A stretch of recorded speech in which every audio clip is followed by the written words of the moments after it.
Bienvenidos a todos. Un milagro, una suegra y 3 historias. Bienvenidos. Esta noche vamos a estar transitando en una aventura en la cual nos embarcamos. Vamos a leer un relato bíblico. Y como saben, hay veces que los pasajes están encontrados. Que un autor te dice una cosa, otro otra, otro otra. Eso es lo interesante de Lucas, Mateo, Marcos, Lucas, Juan, de los cuatro evangelios al principio. Entonces vamos a leer una historia, pero vamos a ver quién tiene la razón, quién dice la verdad, porque cada uno cuenta su historia. ¿Vieron como en la casa? Que viene la mamá, viene el papá. ¿Quién rompió? Y el más grande dice, no, yo no fui. Y el del medio dice, fueron estos dos. Y el chiquitito nadie lo culpa, fue el más grande. Y cada uno tiene su versión de la historia y vos como que no sabés. Vamos entonces a analizar una historia y ver más detalladamente qué pasó, quién tiene razón en esto. Vamos rápido, vamos a Lucas capítulo 4, versículo 38. Vamos a ver lo que nos dice Lucas de esta historia que nos compete en este momento. Lucas 4, 38. Entonces Jesús se levantó y salió de la sinagoga. Entró en casa de Simón, Pedro. La suegra de Simón tenía una gran fiebre y le rogaron por ella. E inclinándose hacia ella, el maestro Jesús se inclina hacia ella, reprendió la fiebre y la fiebre la dejó. Y levantándose ella al instante, le servía. Bueno, son pocos versículos. ¿Se acuerdan de la historia? La van a tener presente porque ahora después vamos a leer otros pasajes para compararlos. Entonces, estamos hablando de un milagro de una suegra. No voy a caer en chistes de suegra, ya han escuchado muchos. Solo me permito decir una cosa. La psicología dice que en la elección de pareja uno tiende a elegir a la persona en base a las características de sus progenitores, de sus padres. Un ejemplo, un hombre elige a una mujer porque hay algo en la personalidad tal vez que le gustó, porque es un modelo de madre. Entonces, mirá lo que pasa, que viene la mujer y dice, ay, qué chismosa tu mamá, qué chismosa esta suegra. Y él le dice, bueno, yo también te elegí porque vos sos también un poco chismosita. Así que cuidado, que no se estén proyectando ustedes ahí, que no haya un espejo enfrente. Cuidado, solo eso. Pero entonces, se sale de la sinagoga el Señor, entra en la casa de Simón. La suegra tenía una gran fiebre, le ruegan por ella. Se inclina, reprende la fiebre la deja, se levanta al instante y le servía. Estamos leyendo en Lucas. ¿Cuál era la profesión de Lucas? ¿Alguien sabe?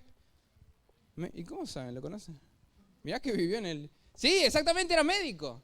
Entonces, acá vamos a ver el enfoque más de un profesional de la medicina, ¿no? Se enfoca en la fiebre.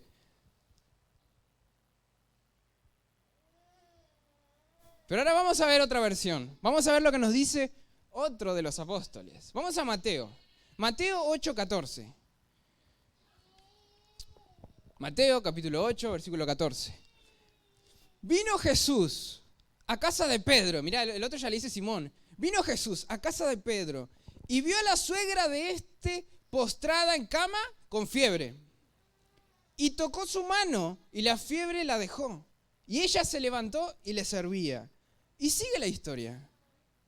Y cuando llegó la noche de ese mismo día, en ese mismo lugar, y cuando llegó la noche, trajeron a él muchos endemoniados.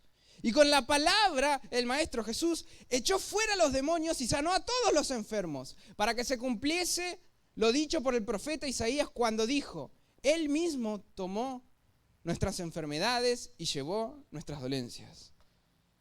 Así que ahí viene Mateo con un plus en la historia y con algunos cambios. ¿Recuerdan? Lo leímos hace unos minutos. Díganme que no tienen memoria de pez. ¿Recuerdan lo que decía? ¿Y la diferencia con esto? Hay algunas diferencias, además del agregado de lo que sucede después. Resulta que alguien vio que se sanó y dicen, acá están haciendo milagros, campaña de milagros. Y empiezan a venir los enfermos y los endemoniados y se cumple la profecía, el maestro sana, libera a todos. ¿Cuál era la profesión de Mateo? Estamos leyendo Mateo. ¿Cuál era la profesión de Mateo? ¿Alguien sabe? Recaudador ¿de qué? De impuestos, recaudador de impuestos. Entonces Mateo tenía una habilidad. Él estaba con gente, él atendía gente, los escuchaba, los miraba y él escribía, porque él recaudaba impuestos. Entonces él te veía y estaba mirando los números, a ver cuánto te podía sacar para el imperio romano. ¿no? Para el imperio, obvio. Entonces, él tenía una habilidad. Cuando se convierte, viene con eso. Él está ahí y toma nota y va escribiendo todo. Entonces, me dice que él va a la casa de Pedro, no a la de Simón, que está postrada con fiebre, que toca su mano y que la fiebre la deja y que se levanta y le servía. Lucas nos decía eso. Vamos a tener que llegar a un acuerdo aquí. Vamos a hacer el consenso de Pilar. Vamos a tener que llegar a un acuerdo, señores. Esto no puede quedarse así. Pero hay una voz más. Tenemos que escuchar la tercera versión. La versión de Marcos. Vamos a Marcos, capítulo 1, versículo 29. A ver qué tiene Marcos para decirnos. Marcos 1, 29. Al salir de la sinagoga, vinieron a casa de Simón y Andrés, con Jacobo y Juan. Y la suegra de Simón estaba acostada con fiebre. Y enseguida le hablaron de ella. Entonces él se acercó y la tomó de la mano y la levantó. E inmediatamente le dejó la fiebre y ella le servía. Bien, ¿eh? ¿Cuál era la profesión de Marcos? Nadie sabe. Ahí lo maté. Offside. Pero mira lo que dice. Al salir de la sinagoga, vinieron a casa de Simón y Andrés, con Jacobo y Juan. Hay otros personajes que se agregan a nuestra historia. La suegra estaba acostada y enseguida le hablaron de ella. Como que llegó y enseguida le hablaron. Él se acercó, tomó la mano, la levantó y la fiebre inmediatamente le dejó y ella le servía. Bueno, a ver, díganme ustedes que pudieron leer, que tienen ahí en sus Biblias, yo no estoy inventando nada. ¿Quién tiene razón? ¿Quién está contando la historia verdadera? ¿Y quién dice yo voto por Juan? Juan nunca había estado, ¿viste? Para mí es Mateo, para mí es Marcos. A ver, ¿quién dice? ¿Qué dicen ustedes? Yo le creo a la Biblia. Se los resumo así, lo que dice la Biblia. Pero vamos a intentar llegar a un punto y ver qué sucede en esta historia. ¿Por qué encima nos queda registrado desde 3 diferentes autores? ¿Qué es lo que está pasando en esta historia? ¿Qué pasa en esta historia? Bueno, cada uno enfatiza una parte, un detalle diferente de la vida de Jesús, del obrar, del accionar de Jesús. Es la misma historia, es el mismo suceso, pero alguien le pone el énfasis. Jesús como sanador. Ella tenía una gran fiebre, me dice el médico. Y Jesús la sanó. Cada uno le pone un énfasis a la misma historia, al mismo suceso. A la misma suegra que vuelve a la vida con este milagro. Bien, dice que toca la mano y que la levanta. Y otro dice que reprende. Acá lo que sucede es que la palabra reprender en el original se traduce como alguien que habla con voz de mando, una autoridad que da una orden. Entonces Jesús pudo haber tocado la mano, haberla levantado y decir unas palabras y ordenar a la enfermedad que retroceda, reprender. Capaz nosotros, pentecostal, ¿no? Nos imaginamos ahí un griterío, pero él reprendió, le dio la palabra a la enfermedad que retroceda. Acá hay un milagro, hablemos un poco del milagro. ¿Cuál es el milagro? Dice que tenía un poco de fiebre. Usted dice, yo vine con fiebre a la reunión y nadie está haciendo un show. No hay nadie escribiendo historias, no hay nadie orando por mí. Bueno, pero vivimos en una época diferente. Vos seguramente te tomaste un ibuprofeno 500.000 y te metiste un par de pastillas, tenés vacunas, tenés toda la inmunidad de mis ancestros. Pero en esa época, una pequeña fiebre podría ser letal. Una pequeña fiebre. Un resfrío, tomaste frío, estornudo, en cama y listo. Y se dice que hay diferentes tipos de fiebre. Había una más leve, no las voy a explicar, una intermedia y una más fuerte. Y que la más fuerte era ocasionada por la picadura de un mosquito, por alguna enfermedad, no era solamente por un resfrío. Y entonces, como decían uno de los autores, una gran fiebre. Ella tenía las más fuertes de las fiebres, no la chiquitita ni la mediana, la más fuerte tenía. Entonces eso era mortal, no es solamente me siento mal, no tengo energía. Era algo que iba a morir, era fatal. En la época ya está, se terminó, un poco de fiebre, no había mucha medicina, cortémosle la cabeza, ¿qué otra solución tenemos? ¿Te duele el brazo? Corta el brazo, ¿te duele la cabeza? Era primitivo. Pero entonces, vino el milagro en un momento oportuno. Pero no sé si leyeron bien, pero acá hay un milagro. Puedo leerlo en cualquiera. Dice, Lucas reprende la fiebre la deja, y levantándose ella al instante, le servía. ¿Qué sucedió cuando ella se levantó? Yo creo que aún los fariseos tuvieron que aceptar el milagro. La suegra les estaba sirviendo. Se levantó y les servía. O sea, no hubo duda. Todos lo que dejan registrado es un evento, es un milagro. ¡Aleluya! ¡Aleluya! Pero estamos hablando no solamente de que se fue el dolor, sino que tuvo energía para servir. ¿Se dan cuenta? No es solamente, me dolía, no me duele.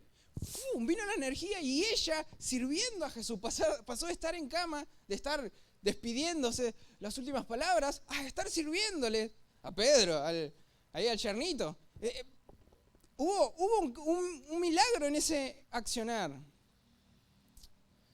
Se levantó a servir entonces. Se levantó a servir. Qué lindo, me encanta eso, porque se recuperó y directo al servicio. Vení para acá, directo, ahí a ocupar tu lugar. Me gusta mucho esa actitud que tuvo ella. Eso, necesito 30 días de reposo, tengo que recuperarme. A ver qué dice mi médico de cabecera. Se levantó y le servía a Jesús. Y sí, el agradecimiento que te provoca cuando recibís un milagro, cuando ves que Dios obra en tu vida. Decís, no necesito chequearlo, acá lo recibí, yo lo creo. Quiero agradecer a Dios por lo que hizo, por lo que hace en mi vida. Algunas cosas para destacar. Estamos hablando de la suegra de Pedro, como se habrán dado cuenta. Entonces es decir que Pedro tenía esposa, ¿no? No es que contrató una suegra, como ahora que vieron, contrata un primo, un hermano para salir a pasear. Esto se hace en Asia, un amigo, estoy aburrido, vení, le pagamos, listo. No es que él tenía esposa. Así que bueno, hay un mensaje de esperanza para todos aquellos que dicen yo soy como Pedro, que abro la boca y la embarro. Si Pedro pudo, vos también podés. Tenía esposa, ¿no? Tenía esposa ahí. Enviamos este mensaje de esperanza para todos aquellos pescadores de hombres usados, o sea, apóstoles. ¿Ustedes entienden? Pedro entonces tenía esposa y la Biblia habla de eso. Pablo había dice en Corintios, que él si quería podía tomar una compañera, que él sí que era la voluntad de Dios. Acá hay un punto muy interesante. En Lucas, bueno, en todos, pero vuelvo a Lucas, me gusta leer el relato del médico. Dice que Jesús se levanta y sale de la sinagoga. Y ustedes pueden ir unos versículos antes, no está en el bosquejo, pueden ir antes y ver que Jesús estaba en una sinagoga, que Jesús era usado con prodigios, con maravillas, que Jesús hizo milagros y Jesús fue el predicador estrella, el invitado del evento. Y Jesús dice que sale y se va a la casa de Pedro. Sale del evento, sale de la multitud y se va a la casa de Pedro a descansar, a comer, a pasar tiempo con sus discípulos.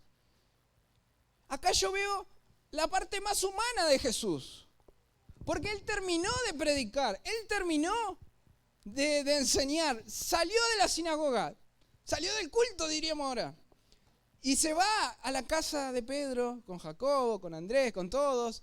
Es lo más humano. Él llega, se sienta en la casa y él oye, y le comentan que la suegra estaba enferma. Entonces acá veo a Dios, 100% Dios y 100% hombre, el lado más humano de Jesús estando ahí con ellos, a punto de comer algo, charlando, enseñándoles. Y Él ve la necesidad y va y responde. ¿Cuántos de nosotros tenemos una respuesta a la necesidad? ¿Cuántos de nosotros vemos la necesidad? Vemos ahí y hay algo que vos podés aportar, hay algo que vos podés dar y no lo hacemos y los callamos y no lo decimos. Pero Jesús vio que Él podía hacer algo y fue. Le hablaron, él preguntó, depende ahí como dice, pero Él fue y respondió a la necesidad. Me encanta. Jesús, ¿qué necesidad tenía? Ya había terminado, ya sanó un montón. Y después vemos el relato que siguió sanando y que le traían endemoniados y los liberaba. Y ellos declaraban, tú eres el Cristo, y él los callaba. Y reprendió y sucedió un movimiento de milagros. Entonces esto ocurre en privado. Permítanme que les diga algo. Y seguramente ustedes escucharon, capaz alguno escuchó, sus abuelos, sus padres que fueron a campañas, que estuvieron en estadios, el gran mover de Dios. Dice la Biblia, y estas señales seguirán a los que creen. La Biblia nos manda a hacer discípulos, a predicar al Evangelio. Entonces, cuando vos vas a predicar, las señales te van a seguir porque la palabra así lo dice. Cuando vos vas a testificar, las señales van a seguir. Entonces en los estadios, cuando se convocaba gente en evangelismo, había milagros porque Dios respaldaba su palabra. Nosotros cuando salgamos a la calle vamos a ver un movimiento de milagros, amén. Cuando comiences a predicar, cuando salgamos masivamente y veas la necesidad, no dudes en orar, no dudes en poner la mano y declarar, porque las señales van a seguir a todo el que cree, a todo aquel que va con la palabra de Dios, y te vas a sorprender. Escucha lo que te digo, te vas a sorprender porque no se trata de nosotros, se trata de lo que Dios hace respaldando su palabra. Los milagros van a ocurrir cuando prediquemos su palabra, cuando salgamos a evangelizar. Dios lo va a hacer. Amén. Pero mirá lo que pasa acá. Acá no estaba predicando, acá no estaba evangelizando, acá estaban en privado. Ocurrió en privado. Entonces, los milagros también son para los cristianos, también son para nosotros. Dice que Él llevó nuestras cargas, que Él llevó nuestras enfermedades en la cruz. Eso nos habilita a nosotros de poder orar, de poder interceder, de reclamar. Esto sucedió en privado. Sucedió para dar gloria a Dios. Acá hay algo importante. El milagro tiene que suceder para glorificar a Dios. Entonces decimos, no sé, a veces hacemos oraciones raras. Nosotros decimos, no sé, quiero ser más alto, quiero adelgazar, quiero esto, quiero lo otro. Pero ¿realmente lo que estás pidiendo glorifica a Dios? ¿O satisface el ego? ¿O satisface un deseo personal, una necesidad? Tiene que glorificar a Dios. ¿Por qué sabemos que glorificó a Dios este milagro? Porque después se corrió la voz y trajeron a más personas y dice que se llegó a cumplir la profecía que dio Isaías. Cuando dice, Él mismo tomó nuestras enfermedades y llevó nuestras dolencias. Entonces el milagro ocurre para glorificar a Dios. Y te lo pongo a la inversa. Una situación mala, una situación adversa, un problema, una enfermedad, puede ser transformado para glorificar a Dios. Estaba ahí enferma, estaba ahí tal vez despidiéndose. Era una situación adversa. Era un momento feo, trágico, dramático. Y eso fue usado para glorificar a Dios. Lo revirtió y no solo se sanó ella, trajeron a otros. Y no solo se liberó ella cuando Él reprendió, vinieron otros endemoniados.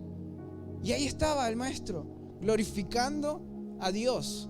Este suceso que ocurrió en privado. ¿Recuerdan cuando Jesús resucita a Lázaro? Que mira a los cielos y que habla. Y había mucha gente. Y vieron un muerto resucitar y todos daban gloria a Dios. Eso es lo que sucede cuando Dios se manifiesta así públicamente. Pero Dios está interesado también en obrar, en manifestarse en nuestro ámbito privado.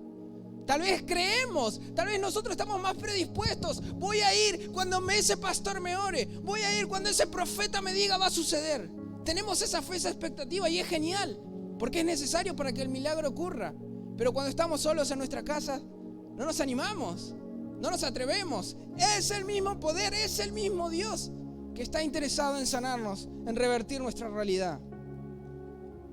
Lucas, Mateo, Marcos, nos cuentan este relato de distintas formas, cambiando el énfasis, pero todo lleva a lo mismo. A Jesús que estuvo frente a la necesidad, que venía de cumplir su horario, de predicar, de enseñar, estuvo frente a la necesidad y accedió y la sanó. Hizo hizo algo. Se metió ahí, tomó su mano, reprendió la enfermedad y la sanó. Y ella se levanta y comienza a servir inmediatamente. Tiene las fuerzas para servir inmediatamente. ¿Cuál es mi prioridad ahora que estoy bien? ¿Cuál es mi prioridad ahora que todo va bien? Que Dios me bendijo, que se acomodaron las cosas. ¿Cuál es mi prioridad? A servir. Tiene que ser todo para la gloria de Dios. Esto que sucedió en privado nos queda registrado con distintos autores. Y hoy podemos recordar y hoy podemos hablar de Jesús sanando a la suegra de Pedro y glorificando a Dios y dejando a nosotros una historia y un mensaje de inspiración de que Dios puede hacerlo en privado, fuera de las cámaras, fuera de ahí, en el lugar secreto. Él está interesado en bendecirnos. Y Jesús vio la necesidad y la suplió. Jesús vio la necesidad y fue. Jesús vio la necesidad y no dudó en orar y en el milagro ocurrió. El milagro realmente ocurrió. Un milagro, una suegra, 3 historias. Que el Señor te bendiga.